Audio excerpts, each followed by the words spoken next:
Please, the floor is yours. Vous avez la parole. Thank you very much, Chair, and good morning, everyone. Merci beaucoup. FAO is very pleased to be Bonjour à tous. La FAO se réjouit d'être présente aujourd'hui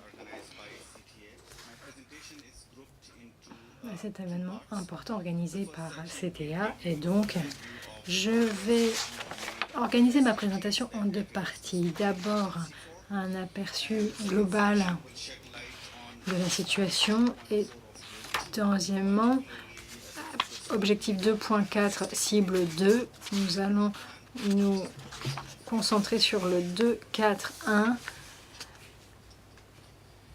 productivité et durabilité de l'agriculture.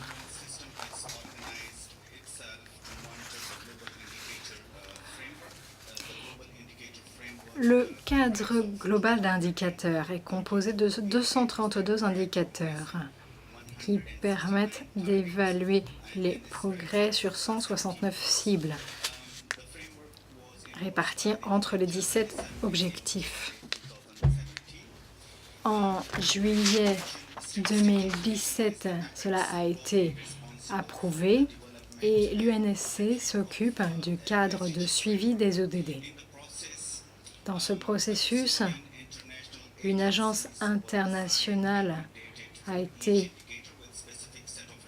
s'est vue attribuer un indicateur. Donc chaque agence s'est vue attribuer un indicateur, notamment pour ce qui est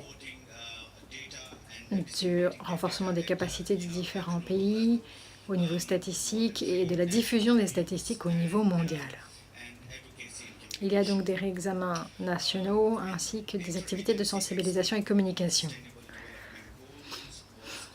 Un groupe d'experts sur les ODD a été mis sur pied pour formuler une proposition initiale de méthodologie et ce groupe supervisera le travail jusqu'en 2030.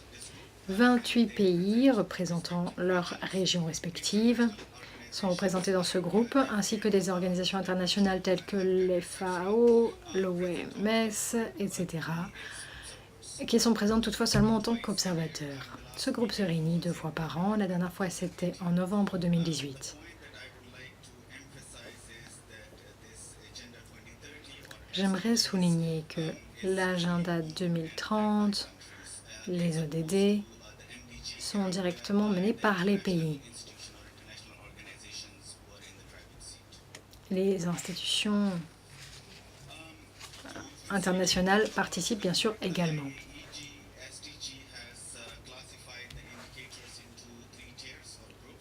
Les indicateurs ODD sont organisés en 3 catégories, vous les connaissez peut-être.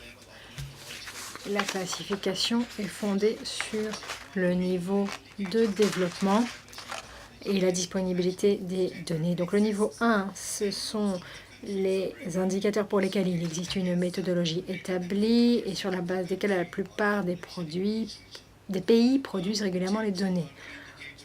Donc cela couvre plus de 50% de la population de chaque pays ou région. Récemment, des nouvelles méthodologies ont été mises au point, mais beaucoup de pays sont encore confrontés à des difficultés. Donc le groupe 2, c'est le groupe pour lequel il existe une méthodologie, mais la plupart des pays ne produisent pas encore régulièrement des données. Et groupe 3, la méthodologie n'existe pas ou elle est encore en phase de test. Voici un aperçu du statut des indicateurs ODD. La FAO s'occupe de 21 indicateurs pour 6 objectifs. Objectif 2 sur la sécurité alimentaire, la nutrition et l'agriculture durable. Comme vous le voyez ici en 2015, seulement un indicateur, le 2.1.1, la prévalence de la malnutrition ou de sous-nutrition. Seulement un indicateur était dans la catégorie 1, les autres étaient dans les catégories 2 et 3. L'objectif 6 sur l'utilisation de l'eau, l'objectif 12 sur les modes de consommation, le 5 sur l'égalité des sexes, le 14 sur les océans et le 15 sur la vie terrestre. Pour 2015, nous avions là un certain nombre d'indicateurs 14 indicateurs et donc cela donne ici à l'écran un aperçu du stade de développement de ces indicateurs. Donc les pays ici font rapport seulement sur 3 indicateurs. Ça, c'était pour 2015. Et nous avons avancé depuis. Étant donné l'ampleur du travail à réaliser, il y a eu des réorganisations, des restructurations stratégiques au niveau opérationnel pour suivre les développements méthodologiques. Et vous voyez qu'ici, c'est tout à fait différent. Sur 13 indicateurs qui étaient dans la catégorie 3, il n'y en a plus que 3. Tous les autres, pour tous les autres, il y a donc une méthodologie qui a été validée par la FAO.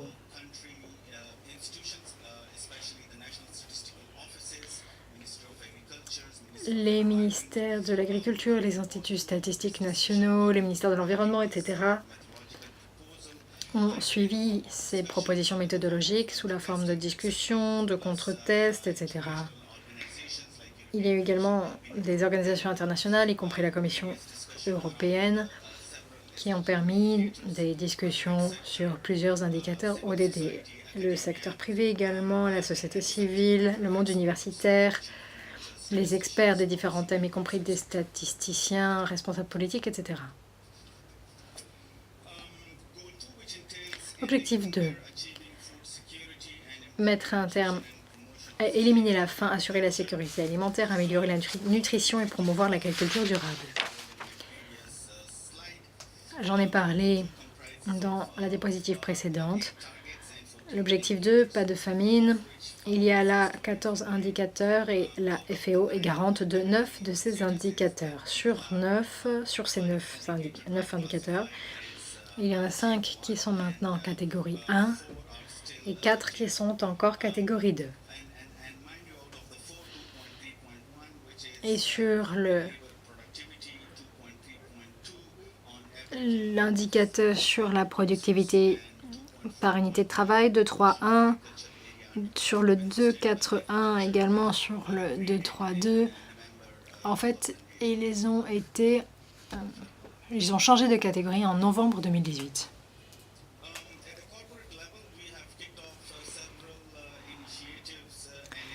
Nous avons lancé au niveau des entreprises des activités de développement des capacités pour les indicateurs ODD. Donc ça, c'est ce qui se fait au niveau corporate. Nous travaillons sur des formations en ligne. Nous avons organisé des ateliers mondiaux, régionaux et nationaux sur les ODD. Et nous avons également mis au point un portail de données de communication sur les ODD. C'est le guichet unique pour toutes les informations pour la méthodologie, les exercices de test, pour les indicateurs dont la FAO est responsable. 2019 à 2030, l'objectif est de passer à l'échelon supérieur dans le développement des capacités et maximiser le soutien pour atteindre les ODD. Nous avons donc publié des formations en ligne qui sont disponibles dans de nombreuses langues des Nations Unies. Vous voyez que pour l'instant, nous avons mis à jour des indicateurs et sans perdre de temps, nous pouvons renforcer les capacités afin qu'on puisse commencer à faire rapport sur ces indicateurs.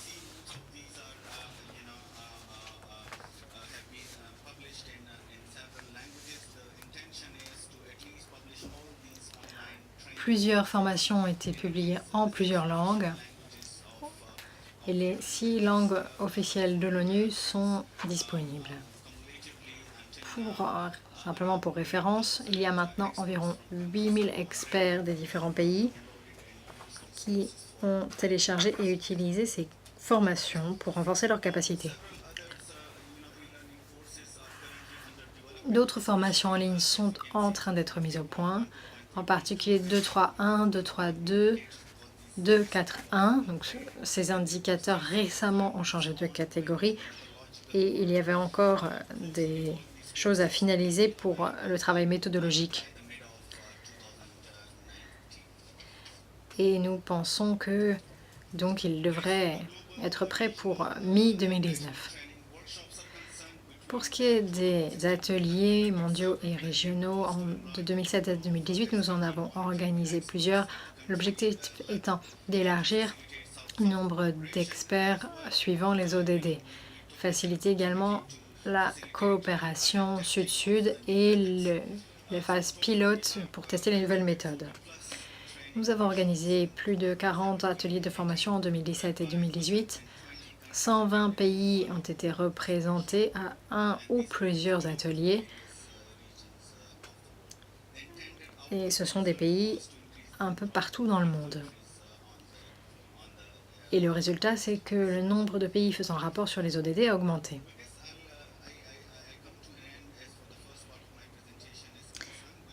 Je vais maintenant conclure la première partie de ma présentation sur l'indicateur, l'objectif plutôt 2.4, la cible 2.4. La cible 2.4, comme vous le voyez à l'écran, j'ai souligné les éléments essentiels, assurer la viabilité des systèmes de production, mettre en œuvre des pratiques agricoles résilientes, etc. Vous voyez ici que cet objectif demande un indicateur multidimensionnel par nature. Comme je l'ai évoqué tout à l'heure, récemment, nous avons pu valider la méthodologie pour l'indicateur 2.4.1. Proportion des zones agricoles exploitées de manière productive et durable. Cet indicateur reflète les dimensions multiples de la durabilité, c'est-à-dire les systèmes agricoles dans une méthode qui soit viable et largement acceptée, ainsi que respectueuse de l'environnement. Ça se mesure à l'échelle de l'exploitation et cela permet de mesurer la progression vers une agriculture plus productive et durable. Je ne vais pas détailler les étapes de développement de l'indicateur, simplement il s'agit de mettre au point une méthodologie. Et si cela vous intéresse, je pourrais bien sûr vous communiquer la note méthodologique pour cet indicateur. Et pour toute question, vous pourrez toujours vous adresser à moi. Voici les sous-indicateurs. Et je vais vous dire très rapidement ce qu'il en est des 3 dimensions essentielles. Les dimensions économiques, productivité des terres, profitabilité des plantations, résilience financière. Ensuite, environnementale, santé des sols, utilisation de l'eau, risques liés aux engrais et aux pesticides, biodiversité. Et sous-indicateurs sociaux, travail des sans sécurité alimentaire et régime foncier. Pour évaluer la durabilité, nous avons établi des seuils pour les critères de durabilité